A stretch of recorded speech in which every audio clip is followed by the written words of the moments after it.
Okay, तो चलो बताओ कल हमने क्या डिस्कस किए थे? न्यूक्लियर फोर्स और डिफरेंट टाइप्स ऑफ फोर्सेस के बारे में डिस्कस किए थे कल हमने, राइट?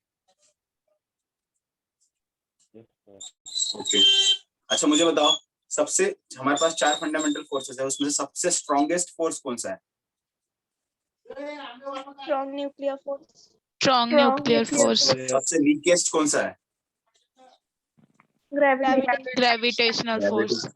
ग्रेविटेशनल अगर इलेक्ट्रोस्टैटिक फोर्स और वीक न्यूक्लियर फोर्स मैं कंपेयर करना चाहता हूँ तो दोनों में से स्ट्रॉन्गेस्ट कौन सा है? इलेक्ट्रोस्टैटिक्स और weak nuclear? Electrostatic force. Electrostatic force. ठीक है, तो ये सब हमने देखा था कल। और आज हम लोग बात करेंगे किस तरह से हम लोग डिफरेंट टाइप्स ऑफ फिजिक्स के लॉ के बारे में बात कर सकते हैं, ठीक है? So will talk about the laws in physics. Okay, वो पता करने से पहले हम लोग देख लेते हैं फिजिक्स और टेक्नोलॉजी में क्या रिलेशन है। सबसे पहले अगर मैं पूछता हूँ फिजिक्स और टेक्नोलॉजी में क्या रिलेशन है, सबसे पहले मैं पूछता हूँ व्हाट इज टेक्नोलॉजी? टेक्नोलॉजी का मतलब क्या है? कुछ भी बोलो, टेक्नोलॉजी है? टेक्नोलॉजी, टेक्निकल, टेक्निक, ऐसा कुछ?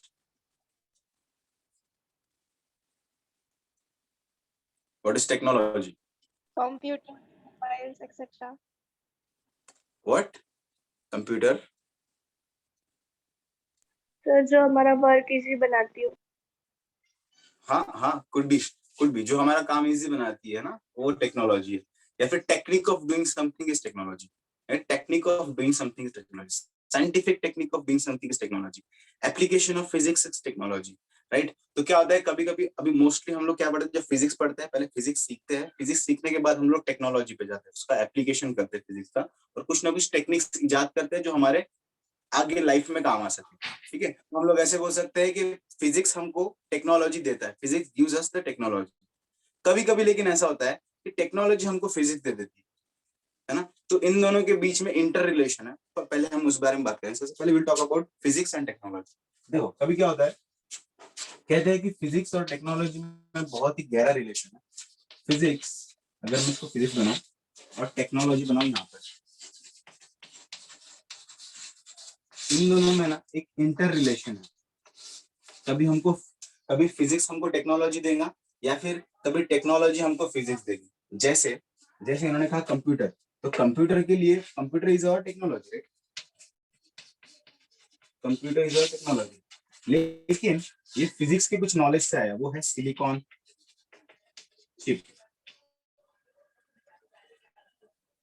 चिप्स के नॉलेज के। इसको हम लोग इंटीग्रेटेड सर्किट भी बोल सकते हैं। तो इंटीग्रेटेड सर्किट्स की नॉलेज की वजह से हमको कंप्यूटर्स मिला, ठीक है? जैसे अभी हम लोग किसी व्हीकल के पर लगने वाले फोर्सेस के बारे में स्टडी करते हैं, सबसे पहले हम लोग फोर्सेस क्या होता है वो सीखेंगे, ठीक है?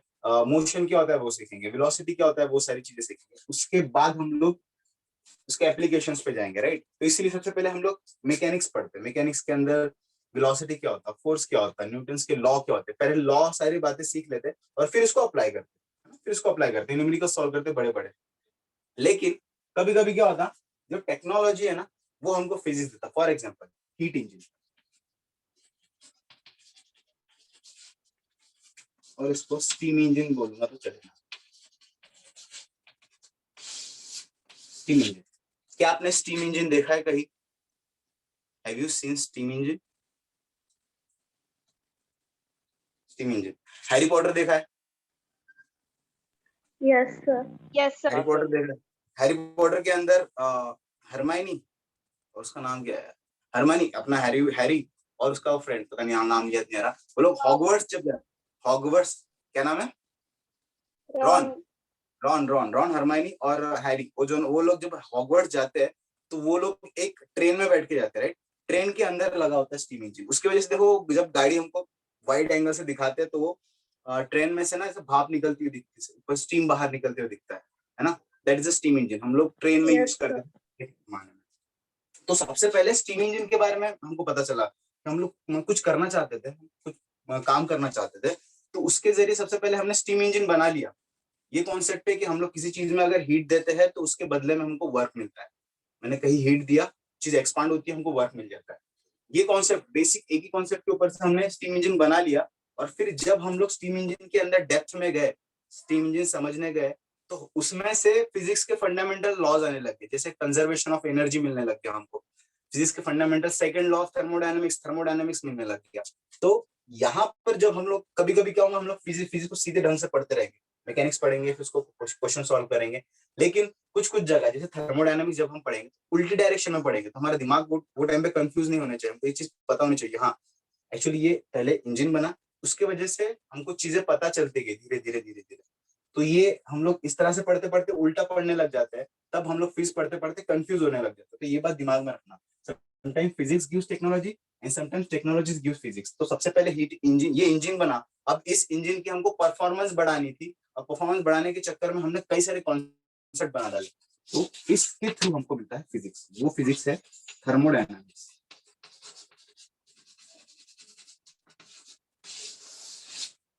वो फिजिक्स है थर्मोडायनामिक्स, राइट। तो इस तरह से फिजिक्स और टेक्नोलॉजी में ये रिलेशन, ठीक है। अब थर्मोडायनामिक्स मैंने क्या बोला, ये इसकी वजह से हमको नेचर के कुछ लॉस पता चले।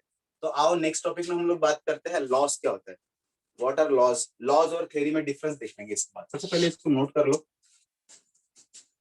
इसका स्क्रीनशॉट बना लो, जूम इन कर देता हूँ पहले थोड़ा सा, लेट मी सी कितने 29 काफी काफी कम से कम 10 से 12 लोग लेट ज्वाइन होते हैं यार। तुम पिक्चर भी देखते हो, अगर इंटरवल में जाते हो तो पिक्चर देखने में मजा नहीं आएगा, तुम बीच में आते हो, तुमको क्या समझ में आएगा बताओ।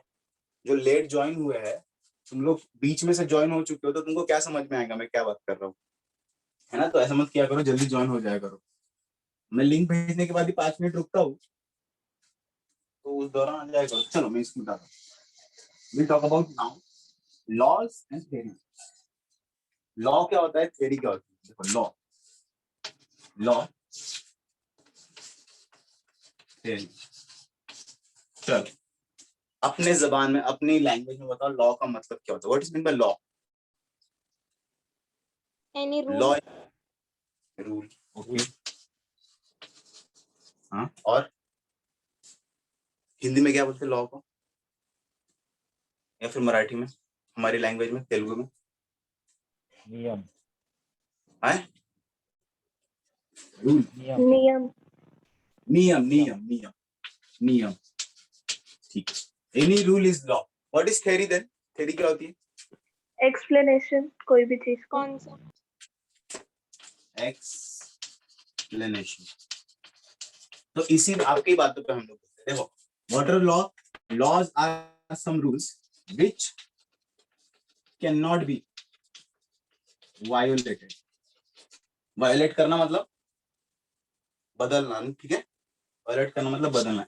रूल्स जिसको हम कभी बदल नहीं सकते वो हमारे लॉज होते हैं, ठीक है। And what is theory, theory is, it is the explanation of the rules. Rules का एक्सप्लेनेशन ही हमारी थ्योरी, ठीक है। इसको हम लोग कभी चेंज नहीं कर सकते। जैसे फैक्ट, कई सारे फैक्ट, जैसे सन राइजेस इन ईस्ट और वेस्ट, सन कहां से राइज होता है, ईस्ट, ये फैक्ट है, Yes. यूनिवर्सल ट्रूथ है, ये फैक्ट है, ये एक यूनिवर्सल ट्रूथ है, ट्रूथ है, जो यूनिवर्सल ट्रूथ है, जो कभी चेंज नहीं हो सकते, वो हमारे लॉज में है, ठीक है। थ्योरी में क्या होता है, जो चीज अब देखो, कोई अगर मैं स्टेटमेंट कोट करता हूँ, मैं मॉडिफाई कर सकता हूँ। तो things which can be modified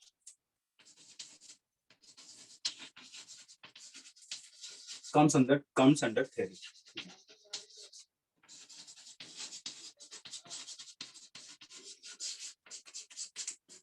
है ना। ये बेसिक डिफरेंस है थ्योरी और लॉ के बीच में, इसको नोट डाउन करो। अब हम लोग अलग अलग लॉज के बारे में बात करें। तो अगर लॉज, चलो बताओ आपको कौन सा लॉ पता है, लॉ कोई भी फिजिक्स की कौन सा लॉ आपको पता है अभी तक, या फिर अभी law, Newton's law of motion, Kepler's law, Newton's law. Newton's law. और हिटलर्स लॉ, है कौन सा, Kepler's law. Kepler's law. और Maxwell's rule. बहुत अच्छे, कब पढ़ा था Maxwell rule, Maxwell's law of magnetic, 10th में। Very good. और Fleming's right hand Fleming's, rule, हाँ, Fleming's hand Joule's left hand, law. Fleming's left hand rule, right. Joule's law, Joule's Thomson's law, right.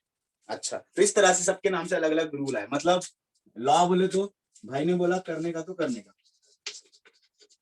भाई ने बोला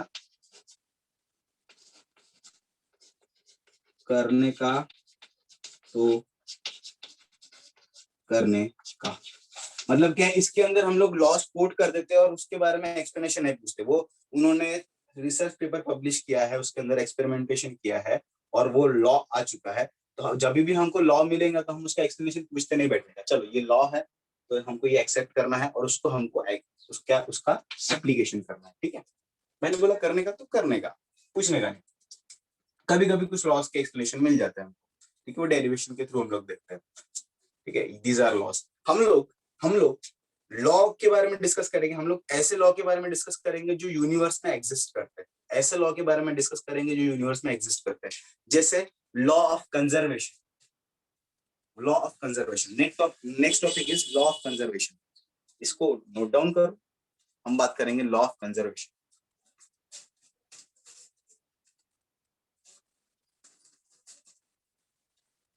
okay, next topic is law of conservation.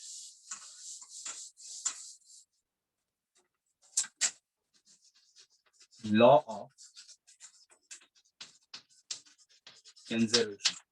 अब सबसे पहले मुझको बताओ कंजर्वेशन के वर्ड का मतलब क्या है। बचा कर रखना। ओके, किसी चीज को बचा कर रखना मतलब कंजर्व करके रखना। और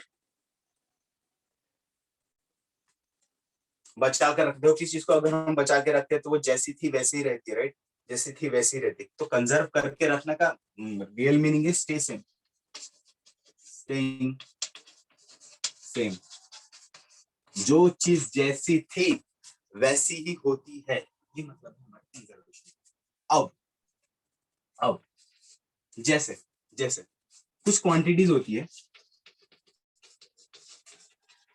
कुछ क्वांटिटीज होती है ना, कुछ क्वांटिटीज होती है। वो क्वांटिटीज को अगर मैं एक्सपेरिमेंटेशन करूं तो एक्सपेरिमेंटेशन के पहले और एक्सपेरिमेंटेशन के बाद में उनकी वैल्यू सेम ही होती है। क्या बोला मैंने, कुछ क्वांटिटीज ऐसी होती है जिनकी एक्सपेरिमेंटेशन से पहले और एक्सपेरिमेंटेशन के बाद में अगर मैं उन्हें देखना जाऊं तो वो सेम ही होती है, ठीक है। उन क्वांटिटीज को हम लोग कहते हैं conserved quantities.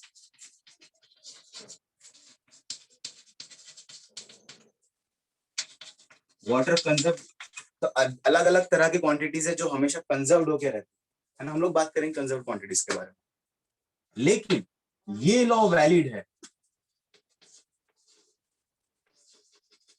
Law is valid only for isolated और closed system, ठीक है। क्या बोला मैंने, this law is valid only for isolated and close system. अब फिर से सवाल खड़ा होता है, सबसे पहले तो सिस्टम क्या होता, और सिस्टम होने के बाद क्लोज सिस्टम क्या होता, और आइसोलेटेड सिस्टम क्या होता। वन बाय वन आप बताओ, अगर आपको पता होगा तो व्हाट इज सिस्टम, सिस्टम क्या होता होगा। हम लोग वोकेबुलरी की बात कर रहे थे, व्हाट इज सिस्टम, सिस्टम के क्या मतलब बताऊंगा, what is mean by system. Something in organized हो सकता है। और तो सिस्टम को हम लोग which डिफाइन करेंगे performs step by हाँ हाँ हाँ, क्या which performs step by step. System, systematically, इससे आपने सिस्टम में वर्ड डिफाइन किया, which perform step by step, step by step, तो नहीं ये नहीं हो सकता। Systematically is different word, system is different word. System मतलब कलेक्शन ऑफ ऑब्जेक्ट या फिर किसी चीज का collection, collection of object that form A group, ठीक है। ये आधी अधूरी डेफिनेशन है, ठीक है। हम जब थर्मोडायनामिक्स पढ़ेंगे तो डेफिनेशन को मैं पूरी करूंगा, बस अभी आपके समझने के लिए what is system, collection of object, किसी भी चीज का कलेक्शन बना लो वो मेरा सिस्टम बन गया, मेरा सिस्टम, ठीक है ना, सिस्टम। अब जैसे हमारे गवर्नमेंट का सिस्टम, है ना, सिस्टम गवर्नमेंट, अलग अलग एमपीज, अलग अलग एमएलएस होते हैं, सिस्टम है, कलेक्शन ऑफ दैट। एक minute, excuse me for a second.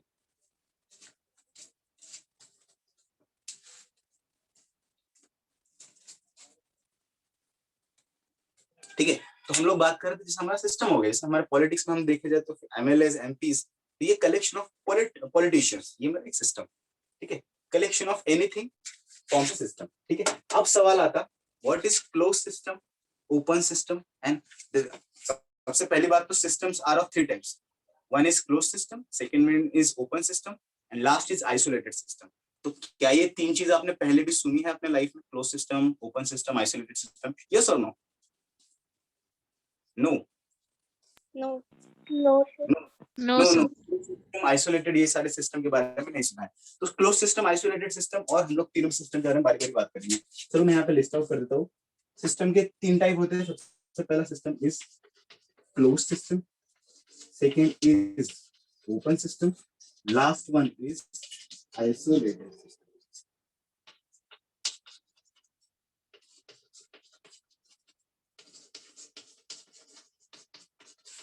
Close system का मैं आपको बेसिक एग्जांपल बताता हूँ। कंसिडर करो एक पैन है या फिर एक वेसल है, वेसल के अंदर मैंने पानी भर रखा है। ठीक है, अब मैंने हाफ फुल पानी भर रखा है वेसल के अंदर, और उसका ऊपर का लीड यानी ढक्कन या फिर ऊपर का जो भी होता है कवर मैंने हटा के रखा है। ठीक है, इसको मैं ओपन सिस्टम बोलूंगा। होता क्या है, अब देखो, ये बीकर के अंदर मैंने पानी भर रखा है, तो इसके अंदर मैं पानी डाल भी सकता हूँ, पानी निकाल भी सकता हूँ। पानी मतलब मैटर, मैं इसके अंदर की मैटर, इसके अंदर जो मैटर है वो डाल भी सकता हूँ, वो मैटर में निकाल भी सकता हूँ। साथ ही साथ पहली बात मैंने क्या बोली, मैटर, वर्ड याद में रखो, मैटर। ठीक है, ओपन सिस्टम में मैंने मैटर डाला भी है, मैटर निकाला भी है। Second word is energy. ऐसा सिस्टम जिसके अंदर मैं एनर्जी डाल भी सकता हूँ और जब चाहे मैं निकाल भी सकता हूँ। फॉर एग्जाम्पल, ये वेसल को मैंने नीचे से एक बर्नर लगा दिया, बर्नर मैंने बर्नर लगा दिया। तो बर्नर लगाने से क्या होता है, वाटर हीट अप होता है, गर्म होता है। अब गर्म हो रहा है, इसका मतलब क्या है, उसके अंदर हीट एनर्जी जा रही है, मतलब इसके अंदर हीट एनर्जी भी चली गई। ठीक है, तो और अब मैंने बर्नर हटा दिया, वो हीट बहुत गर्म हो चुका है, तो बर्नर कुछ समय बाद वेसल गर्म हो चुका है, तो वेसल कुछ समय बाद ठंडा होने की कोशिश करेगा। इसका मतलब अंदर की हीट बाहर फेंकेगा वो, ऐसा ही कुछ होता है, राइट? तो ये सिस्टम के अंदर क्या हो रहा है, ये ओपन सिस्टम है। इस सिस्टम के अंदर क्या हो रहा है, पहला वर्ड याद रखो, मैटर आ भी सकता है, मैटर जा भी सकता है, समझ में आया? सेकेंड थिंग इज एनर्जी जिसके अंदर आ भी सकती है, जा भी सकती है। इसको हम लोग क्या बोलेंगे, ओपन या close? Open system. Open system. Next, अब देखो उसी सिस्टम को मैं क्या करता हूँ, अब ये सिस्टम मैंने कैसे बनाया था, कलेक्शन ऑफ वाटर, इस सिस्टम में वाटर मतलब ये सिस्टम बन गया। अब उस सिस्टम को मैंने लगा दिया लीड, ऊपर से मैंने लगा दिया झाकन। अब लीड लगाने के बाद क्या होता है, जो मैटर था, वो ना ही आ सकता है ना ही बाहर जा सकता है, ये तो बात पक्की है। ठीक है, दो वर्ड ध्यान में रखना था, मैटर और एनर्जी। अब देखो, लीड डालने की वजह से ना मैटर आएगा ना मैटर जाएगा, सिर्फ बची क्या, एनर्जी। अब मैं उसको हीटअप कर सकता हूँ और वो ठंडा भी होगा, हीट लॉस करेंगे, मतलब एनर्जी आ भी सकती है, एनर्जी जा भी सकती है, बस मैटर आ नहीं सकता और जा नहीं सकता। इसलिए इस सिस्टम को बोलता हूं मैं क्लोज सिस्टम। समझ में आया? क्लोज सिस्टम के अंदर सिर्फ एनर्जी आना जाना कर सकती है।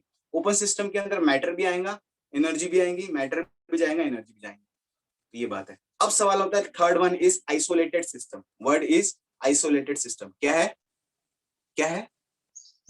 Isolated. आइसोलेटेड सिस्टम में क्या होता है, आइसोलेटेड सिस्टम में ना ही हमारी हीट आएंगी ना ही हमारा मैटर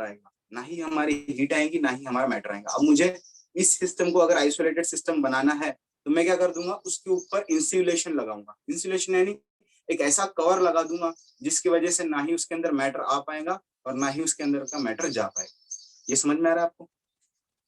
ठीक है, अब इसके अंदर ना ही मैटर आता है ना ही एनर्जी आती है, वो होता है आइसोलेटेड सिस्टम। जिसके अंदर मैटर आता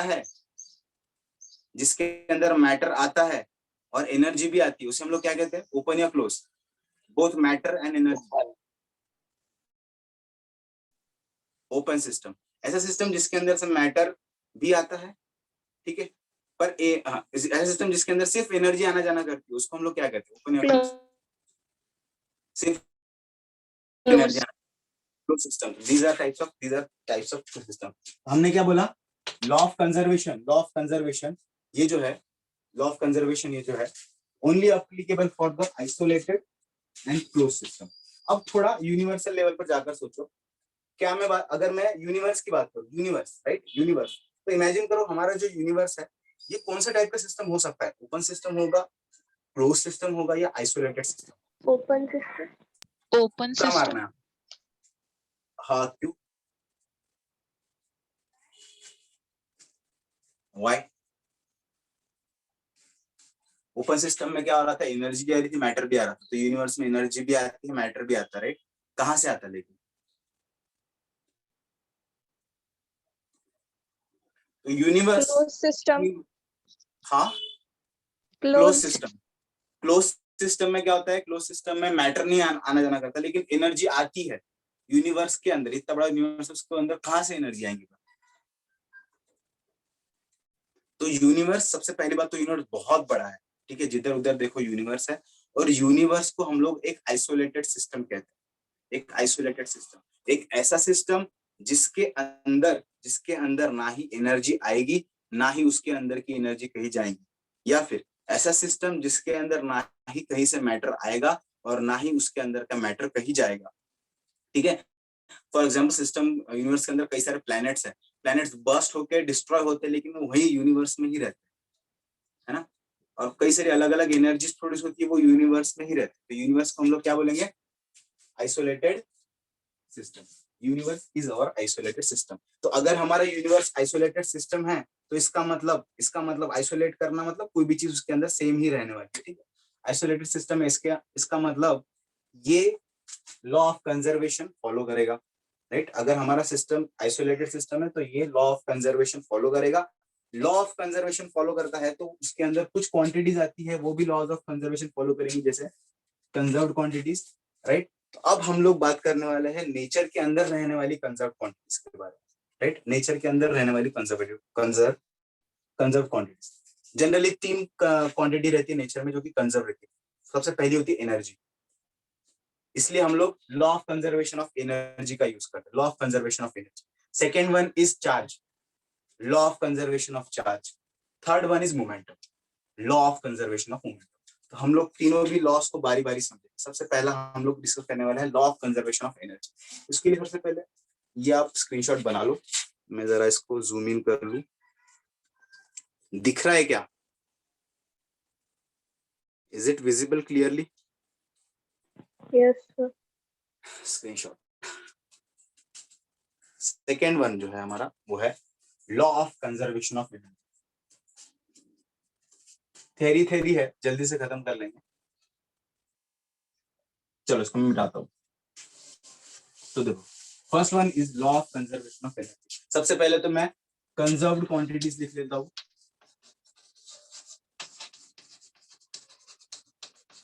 देयर आर 3 कंजर्व्ड क्वांटिटीज। सबसे पहले is energy, second one is charge, third one is momentum.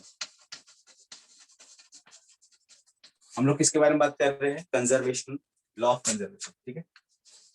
Law of conservation.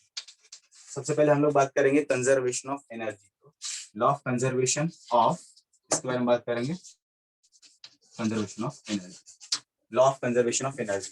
तो बताओ law of conservation of energy का स्टेटमेंट बताओ। चलो, law of conservation of energy का स्टेटमेंट क्या होता है? Energy is neither be Energy created nor can be neither be destroyed, created nor be destroyed. only convert और from one form to another. देखो, पर कुछ वर्ड हमको पर्टिकुलर डालने पड़ेंगे, जैसे इन एन आइसोलेटेड सिस्टम। कंजर्वेशन कहाँ पे हो रहा है? Isolate, in an isolated system the energy total. सबसे पहले इन an isolated system, in an isolated system, अगर मैं बात करूं टोटल एनर्जी की, टोटल एनर्जी जितनी भी एनर्जी है इज कांस्टेंट।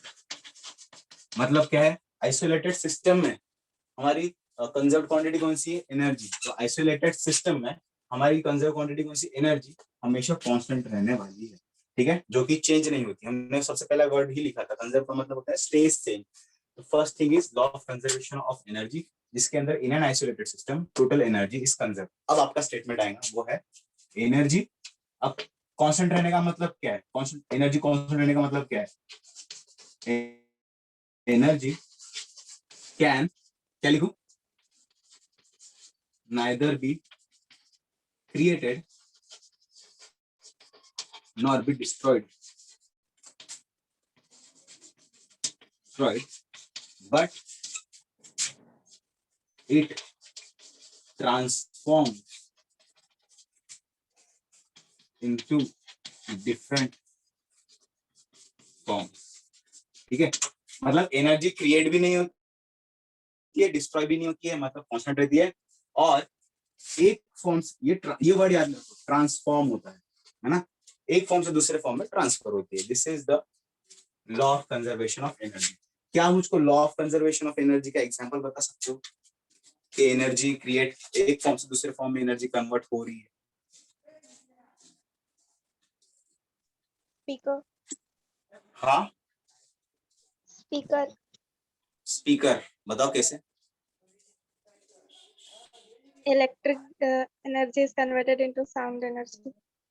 हाँ, electric energy is converted into sound energy. That sound energy is converted into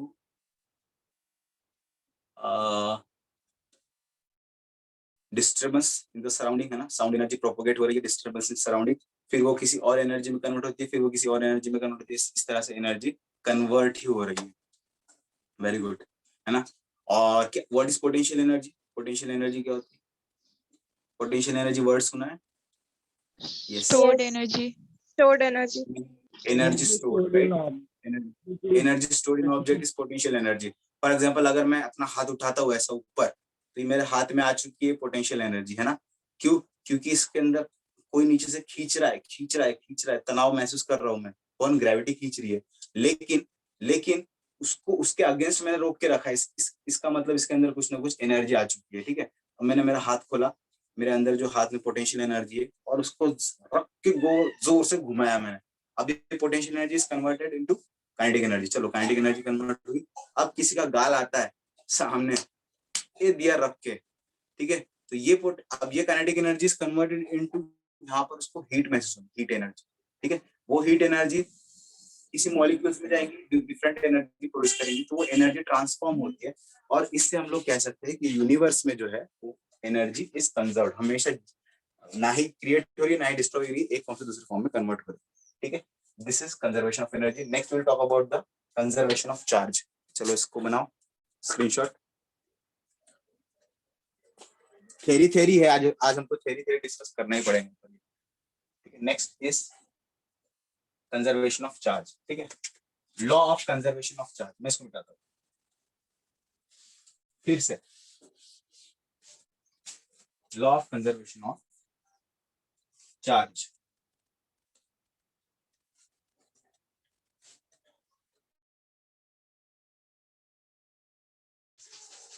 law of conservation of charge. चलो, law of conservation of charge के बारे में बात करूं तो फिर से, in an isolated system, isolated और close system, total charge remains constant, ठीक है। क्या बोल रहा है? किसी भी आइसोलेटेड सिस्टम में जितना चार्ज होगा वो हमेशा कांस्टेंट होता है। अब मुझको बताओ इसका स्टेटमेंट क्या होगा? नाइदर बी क्रिएटेड वाला स्टेटमेंट बताओ, इसके साथ जोड़कर। चार्ज कैन नाइदर बी, बोलो,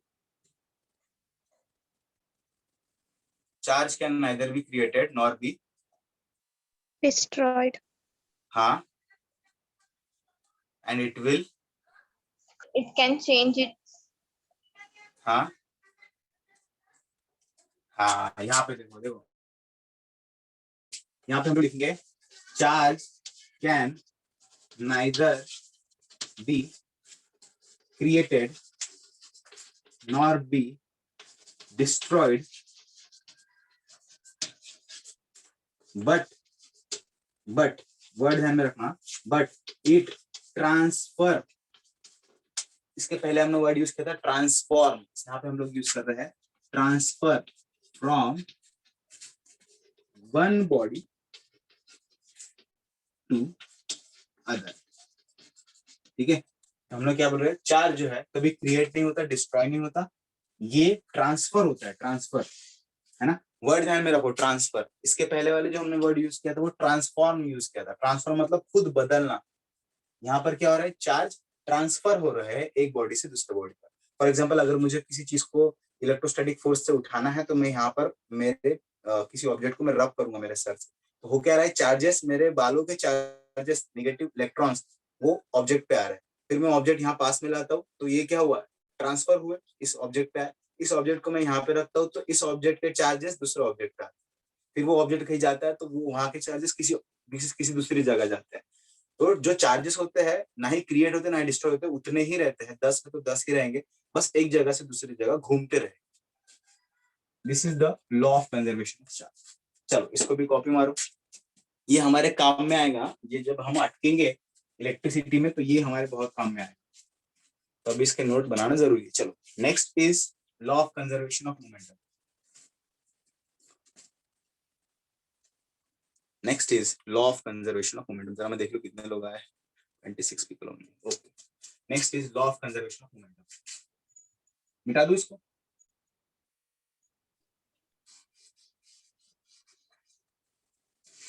ऑफ मोमेंटम सेम स्टेटमेंट है, बोलेंगे हम लोग इन an isolated system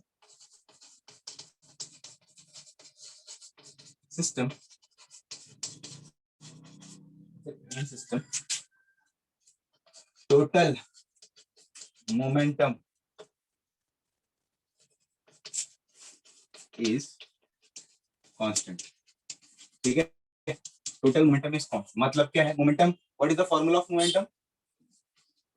formula of momentum mass into velocity. Mass into velocity. ठीक है, यहाँ पर क्या होता है, मास इनटू वेलोसिटी होता है constant. Constant mass into velocity का प्रोडक्ट कर लो, वो हमेशा कांस्टेंट रहेगा। जब कभी भी, अब याद रखना, देखो अब याद रखना, जब कभी भी अगर सी लिखा दिखेगा किसी की भी चीज के सामने, अगर सी लिखा हुआ दिखता है ना, तो हमको किस तरह लिखना है। फॉर एग्जाम्पल अगर एम वी है ना, तो हम इसको m1v1 will be equal to m2v2, मतलब इनिशियल में जो वैल्यू रहेंगी that will be same in the final also, right. इस तरह से हम लोग कर सकते हैं, समझ में आया? चलो अगर मैं इसको ऐसा रखता हूँ, P इज कांस्टेंट, तो इसको कैसे लिखूंगा, P1 is equal to P2। अगर 3 सिस्टम होंगे तो इज इक्वल टू P3, है ना, सेम रहेगा हर जगह पर। तो वो लोग क्या बोलते हैं, product of mass into velocity in a system हमेशा कांस्टेंट रहे। इसका मतलब क्या हो गया, m1v1 will be equal to m2v2। अगर मैं अच्छे से लिखना चाहूँ तो m initial v initial is equal to m final v final. तो इनिशियल मोमेंटम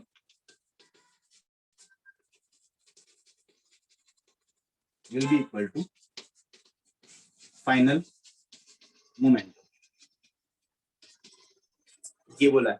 लेकिन यहाँ पर वो वाला स्टेटमेंट मत डाल देना अभी कि momentum can neither be created not be destroyed but it will be transfer from one form to another form. नहीं, ये वाला स्टेटमेंट नहीं लिखेंगे। यहाँ पर एक केस जरूरी है, ठीक है, for F external should be 0। अब इसका स्टेटमेंट किस तरह से देखें, देखो, momentum in an isolated system total momentum is constant if there is not any unbalanced force।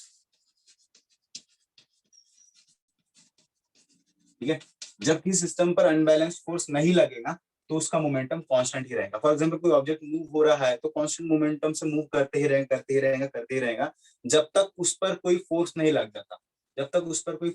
जाता, ठीक है। तो अगर मुझको कांस्टेंट रखना है तो जो फोर्स लगता है उसको लगने ही ना दूं, इसलिए मेरा एफ एक्सटर्नल या फिर एफ मतलब फोर्स अनबैलेंस,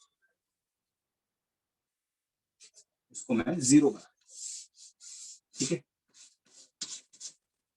ओके, सो ये था conservation, law of conservation of momentum, इसको कॉपी कर लो।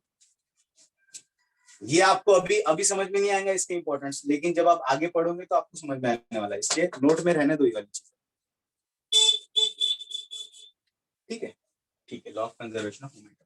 ये जो है ना, जो हमारा थर्ड लॉ ऑफ मोशन है, उसके ही रूल को फॉलो करते हैं। फिर it works on third law of motion. Motion का जो थर्ड लॉ है ना, उस पर काम कर रहा है। Third law, what is third law of motion? What is Equal third and law? opposite reaction. हाँ, to every action there is equal and opposite reaction. ठीक है, और हमने एक एग्जांपल भी डिस्कस किए थे मूवी का, जो मूवी का नाम था धमाल। राइट, धमाल में भी वो गाड़ी मोमेंटम से जा रही थी, वो कहीं जाकर उसने इम्पैक्ट डाला। इम्पैक्ट जैसे ही डालता है, मतलब उसके ऊपर एक्सटर्नल कोई ना कोई फोर्स लगता है और उसका मोमेंटम चेंज होता है। वो होता है इक्वल एंड अपोजिट रिएक्शन। ठीक है, change in momentum, it is talk about the force. इसका नोट बना लो। आज के लिए इतना काफी है। कल हम लोग थोड़ा और डिस्कस करेंगे, और कल हमारा आखिरी लेक्चर होगा फिजिकल वर्ल्ड का। उसके बाद नेक्स्ट वीक से हम लोग यूनिट एंड डायमेंशन स्टार्ट करने वाले हैं। ओके, चलो इसका नोट बना लो। If you want to leave you can, time भी खत्म हो चुका है। चलो, बाय ऑल ऑफ यू।